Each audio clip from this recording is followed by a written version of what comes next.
स्थापना दिवस पर सभी अपने गृह रक्षकों का और उनके परिवारों को बहुत बहुत धन्यवाद देना चाहता हूं। और जो हमारे जवान किसी हादसों में या किसी उसमें शहीद हुए हैं, उनके भी परिवारों के लिए मेरी सहानुभूति है।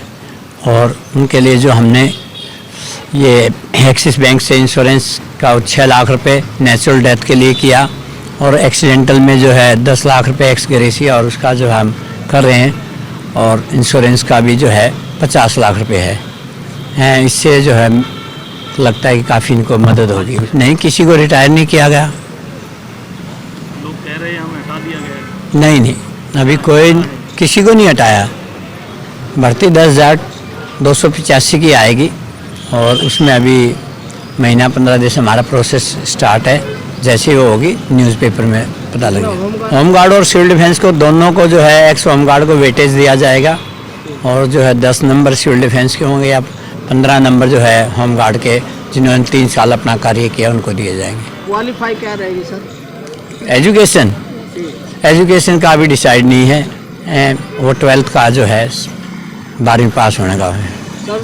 वो असल में हमारे जो रिक्रूटमेंट रूल हैं वो जो पुराने हैं, उसके आधार पर हमने पहले से वो कोरस्पोंडेंस कर रखी थी DSSB को, तो उन्होंने उसको एडवर्टाइजमेंट किया है, और जिस वजह से उसमें 10th है। और जो है अभी नए उसमें RR जो बनेंगे या उसमें उनको एक तब्दीली हो जाएगी, ग्रेजुएशन होगा। पुराने जवान भी आए, उनके लिए वेटेज दिया तो है। हाँ, जो डीजी साहब ने अभी अनाउंसमेंट किया कि आप जो है रेडी लगाओ या कुछ ऐसा, जो अकेले बेचो, कुछ ऐसा, इसका ऐसा तो नहीं कहा। स्किल के लिए बोला है DG साहब ने, हैं। और अच्छा है कि भाई वो अपना कोई कार्य ऐसा करें हर फील्ड में, कहीं ना कहीं जो है उसके बावजूद मान लो 5 साल होने के बावजूद वो बाहर मुक्त होते हैं, तो कहीं ना कहीं अपना रोजगार ऐसा कर सकें जिससे अपनी गुजारा बसर जो है। देखो, होमगार्ड का जो है 3 साल और प्लस 2 5 साल के लिए है। इनका 10 साल या 12 साल हो चुका है। और अभी हमारा रिक्रूटमेंट प्रोसेस नहीं हो रहा था। अभी रिक्रूटमेंट प्रोसेस पाइपलाइन में है। कभी भी जो है एडवर्टाइजमेंट हो जाएगी, उनको एक अवसर दिया जा रहा है कि भाई वो एक्स होमगार्ड के नाते उनको बोनस मार्क दिया जाएगा, उस पर आ सकते हैं जो कंपटीशन को। इसमें तो जवान लगाए जा रहे हैं गाड़ी में, उसका क्या महत्व है, क्या कारण आ रहा है? क्या उनको हटा दिया जाएगा या उसकी जगह पे? नहीं, कोई नहीं हटाया जाएगा। बस मास्टर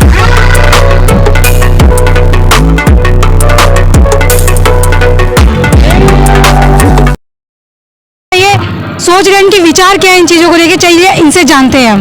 मैं अपना शुभ नाम बताएं। रजनी। मैम, आज स्थापना दिवस है, आपको कैसा लग रहा है? हमें हर बार हम परेड करते हैं और हमें बहुत अच्छा लगता है, लेकिन ये जब से DG सर आए हैं तब से हमें बस यही सुनने को मिलता है, हम निकलने वाले हैं। हमें ऐसा टेंशन दे देते हैं, अब हमने इतने साल यहाँ पे नौकरी कर ली, अब हम कहाँ जाएंगे? ऐसा क्यों मैम, कोई कारण तो रहा होगा? इसमें बोलते हैं कि तुम्हारा टाइम पीरियड सिर्फ इतना ही था, तो इसलिए हम तुम्हें निकाल देंगे। क्या ये आप पहले बताई गई थी आपको कि टाइम पीरियड आपका इतना ही है? टाइम पर हमें पता था, लेकिन हमारे साल बढ़ते थे तो हमारी उम्मीदें थी कि हाँ आगे हमारे लिए कुछ होगा अच्छा, लेकिन अब कुछ अच्छा होता ही नहीं है। हर बार यही बोल देते हैं कि तुम लोग निकलने वाले हो। अब एज भी ओवर हो गई है, हमें कहीं नौकरी थोड़ी मिलेगी। तो आपने और दूसरी नौकरी का या फिर कहीं और लगने का कोई बात? हर जगह ट्राई किया है हमने, लेकिन हम क्या बोले, हमारी किस्मत ही ऐसी कि हम क्लियर नहीं कर पाते। कोई एग्जाम क्लियर हो जाता तो उसके DG साहब ने कुछ तो राय दिया होगा आपको कि यहाँ से निकलने के बाद क्या करना है या नहीं करना, क्योंकि काफी टाइम आपने यहाँ पे लगाया। DG साहब ने दिया है, प्लम्बर बनो।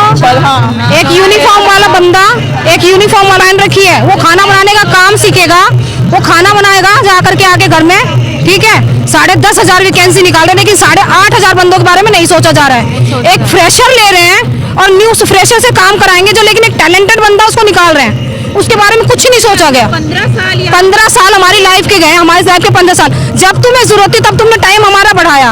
आज हमें जरूरत है, हमें नौकरी की जरूरत है, हमें खाने की जरूरत है, हमें रोटी की जरूरत है। आज तुम हमें बिना हमसे पूछे, बिना किसी चीज के हमें एक झटके में से घर से बाहर निकाल दे रहे हो। ये तुम इसको अपना परिवार बोलते, किस चीज का परिवार? परिवार लोगों से बन रहा है। बॉम्बे एक्ट नहीं माना जा रहा था, मगर अब हमारी टाइमिंग के ऊपर आ रही है, तो अब बॉम्बे एक्ट लगा हुआ है। 15 साल दिए महकमे को, कोई परेड नहीं छोड़ी है, कोई हमने यहाँ अरेंजमेंट नहीं छोड़ा, सारे अरेंजमेंट दिए हैं, चाहे वो नाइट ड्यूटी का हो, चाहे परेड का, ग्राउंड का हो, चाहे अदर में कहीं भी हो। कोरोना टाइम में 3 महीने हमने लगातार ड्यूटियां करी हैं, सैलरी क्या आपको समय में मिलती थी?